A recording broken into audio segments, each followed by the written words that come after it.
Hey everybody, it's Gary Vaynerchuk, GaryVaynerchuk.com. So a lot of people are always asking me, well, step by step, you talk about doing what you love, right? And you talk about passion, and you talk about, monetizing, you talk about ROI, you down with me? Yeah, I talk about a lot of stuff, and a lot of it's general. I think I get more specific than a lot of people. It's what I pride myself. It's why I do so much Q&A at conferences. But I thought I'd do something really neat, like that neat today. I'm going to give you an example of a show that has run through my head. I'm not going to do this show, so you're more than welcome to do this and do it on your own, and I hope you make a gazillion dollars.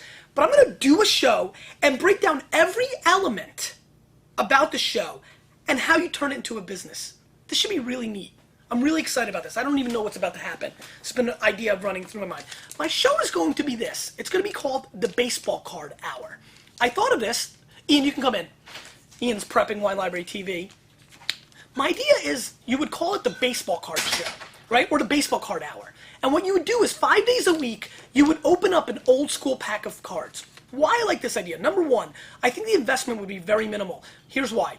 I think that if you got about 10 to 15 to 25 episodes in, that you would be able to get sponsors. Fans would send you in packs, and you could buy so many cheap packs on eBay this day, so that's what I was thinking about. You can go on and buy boxes of cards for $4 or $5. That gives you 24 packs. That's 24 shows. That's 4 weeks, right? For a $10, $15 investment. Of course, you'd want a little variety, but you could do just one pack. But what's really neat is, I think quickly you would have fans sending in packs. My fans sent me in these packs, which I have a couple more of.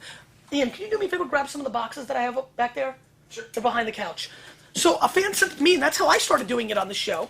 The idea of the show would be the Baseball Card Hour is you'd open up a pack of cards each day, of course not knowing. So the suspense factor for the show I think would be very cool. Thanks, E. You're the best, man. So you can see I had a fan send me some Fleer packs, Skybox for basketball, 91 Upper Deck, which I have in front of me, and some four sport pack, Paul Massa from Washington. This is the package he sent, a great guy. Mike, right? Mike, his first name. Anyway, you open up a pack each day. Again, you can see one fan set me up in a situation where I've got probably 2 months worth of shows. You open up the pack and you talk about the players that are in the pack. You get a lot of old school people that are into this. There's a lot of kids in my age group, which kids, 31, 32, probably that sweet spot is 25 to 35-year-old males. Great demo to advertise against if you start getting a following.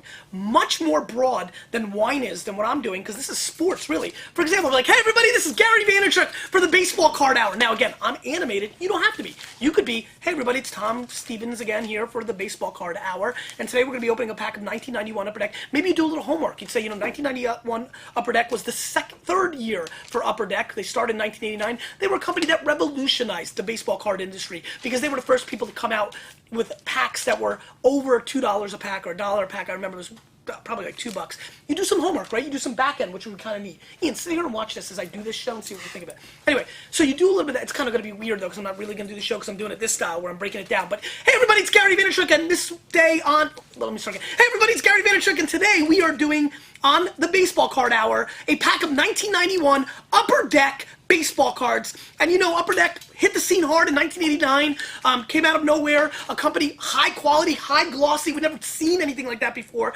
Donruss, Fleer, and Topps were pretty much dominating the day. Here came this upstart Upper Deck. They were very expensive by the pack. It was the first time we started seeing the kids being eliminated from the game. No gum, in cellophane, got very expensive, $3, $4 a pack. And this is the 1991 Upper Deck set. Now again, you can go into the top cards from this set or blah, blah, blah, right? Hopefully we'll get one of them. And we could say is something like, and if I get the Sandy Alomar rookie card that's $5, I will absolutely send it to the first person that leaves Sandy Alomar's batting average in 1990. So it gives you a lot of room to do a lot of cool, giveaways. And then again, you'd go right into it. You have an awesome cameraman like Mott. You don't even need a cameraman because you could have it still like this. But if you did, or had somebody, and go, here we go, let's get into it. And right off the bat, this was one of the big cards. You could actually get a signed version too. A Nolan Ryan Baseball Heroes card, 16 of 18.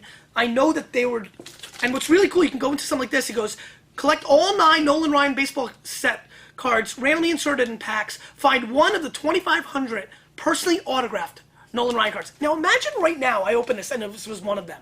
And again, it probably isn't worth that much, but that would have been crazy. So you always have, the beauty of doing a baseball card show or a card show is you always have the suspense angle, which I think is great for television. Anyway, I'd be like, all right, we got one of these. I remember these were like $2, $3, $4, $5 each when they first hit the scene. And then you go into it. And what's great about doing a sports card show is you can go into sports in general too. Jeff Gray, and then you could say something like, from the Red Sox, you can say, you know what, I don't remember Jeff Gray, but isn't this a great example of why the Red Sox are now winning World Series with Beckett and Daisuke and Lester? You can turn it into, there's always current events in sports. So for me, this would be great because I could talk about the Red Sox playoff run right now with this first card, and that's content. There's always a content opportunity with doing sports card. I go on and I go, Jim Needlinger, again, a Dodger. And now I'd probably say something funny like, oh my God, are we going to have a Philly next and then a Ray? And I'd be like, oh wait, no, we can't have a Ray because the Rays weren't in baseball yet. So it's always giving you content opportunities. Now you go into Rafael Palmeiro, right into the steroids issue. Hey, Rafi, you look pretty skinny there, buddy. And you can look at it and say, and then you get the hologram card. Now, I've been doing it on Wine Library TV. We had 3 straight days of Braves holograms. It's nice to see an A's hologram. And then you could talk about Willie McGee, how he looked like an alien. Maybe you can look into some of his stats and say, look at Willie McGee. In 1987 for the Cardinals, he batted, 285. I always thought of him more of a 300 hitter. You can get into that. You always going to be things like, there's always going to be a Chris Nobas, who you have nothing to say. You can say it's the former Expos. Didn't they have sweet logo? You can maybe talk about, something on the back of his card. Tom Bolton, another bum pitcher for the Red Sox. You get into Greg Breeley. And again, you go through the motions. You talk about the Braves, Mitch Webster. Mitchie Webster, you tell a personal story. How many people out there are fans of Cleveland? You talk about some stats. You maybe can get into the fact that the juice ball era or the steroid era that we're going through now, how the numbers were much smaller. You get into Robbie Thompson, talk about how good of a shortstop he really was for those Giant teams. Then you get into Bill Doran. You have no idea, but I could say like Ian Doran's here with me right now. Is Bill related to you? Yeah. No. All right. Dan Petrie, I remember him. Ron Cavoy, the catcher, and Derek Lindquist. And again, the ammo of the cards is there's always content. I kind of skimmed through because it's been a long video already, but you could always get into it. You could always get into the factors of what's going on in sports. If you did a basketball pack, the NBA's just about to start. Hey everybody, today, and here's what's neat. Now let's get into the business part of it. 1, there's no doubt in my mind that Topps and the other sports card companies and Steiner Sports and people like this are definitely people you could hit up after you have a little critical mass. If you pump out about 40, 50 shows and you're in a place where you've got a couple hundred to a couple thousand viewers, this is definitely something you can email to people and say, hey, I've got this show, I've got good interaction because you've got all these contests and stuff. I think you should look at it. And all of a sudden, your show starts like this. Hey everybody, it's Gary Vaynerchuk for the Baseball Card Hour, Sports Card Hour, and this show is brought to you by Steiner Sports. Steiner Sports, let's link them up. And again, now you got a $50 or $100 per episode sponsor. By the way, for Rick Steiner, Steiner Sports or Topps or Upper Deck or whatever's left in the baseball card business, this would be a tremendous thing for them to advertise in because they're going to have tremendous ROI because everybody that's watching is watching somebody open a pack of cards. That is perfect demo.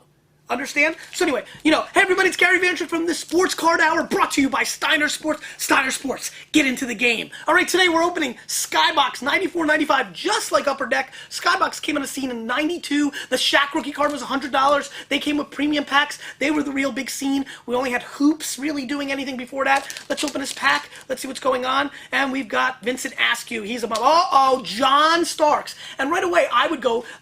Ironically, in this room, I'd be like, Mott, show it. Let's bring up the camera. Pick it up. You don't have to move. This is all real. It's all authentic, baby. You didn't have to move. I would probably go like, if I had a cameraman, but if I didn't, I'd probably pick it up and be like, that is the greatest moment in John Stark's career. As you can see, I've got a John Stark poster. When he dunks on all the Bulls, I was at the game. Anyway, so I go back, and then I go look. Oh, I got a rookie card. Now, there's so many other cool things you can do. For example, eBay has an affiliate program, right?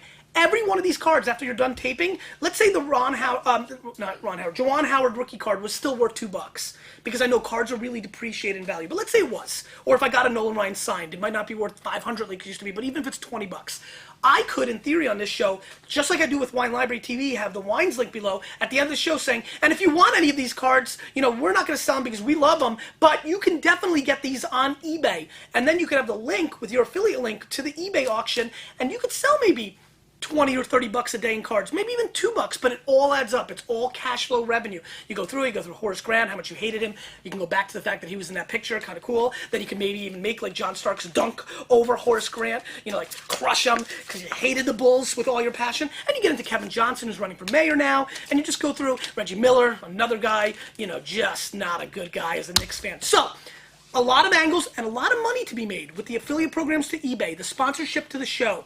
Your fan base is probably going to send you the packs, but even if they wouldn't, after a while, you can always buy them on eBay for low cost. A lot of fun, and for anybody that loved cards growing up or is really into sports, this is what I talk about. This is what exactly I talk about. From 9 to 6, you're a lawyer, you come home, you set up a camera, and you do this for 2 hours, you're having a good time, maybe you have some buddies over, you talk about stuff, you talk about sports, could lead to writing a sports article in the local paper, could lead to much bigger things like being on Conan or Ellen, like me. You know what I mean? So opportunities, and there's a business plan with the whole affiliate links, whether it's to, Amazon might be selling cards or some other sites out there probably have affiliate links. I love the eBay angle because that gets fun. Maybe you get your fans bidding against each other. I just think there's so much to do when you put passion and ideas and business together, and this is the perfect business for a guy my age that grew up with this stuff. It'd be a lot. I would do this. I would really put together a show. It could be so much fun. That's an example. That's it. Get out of here.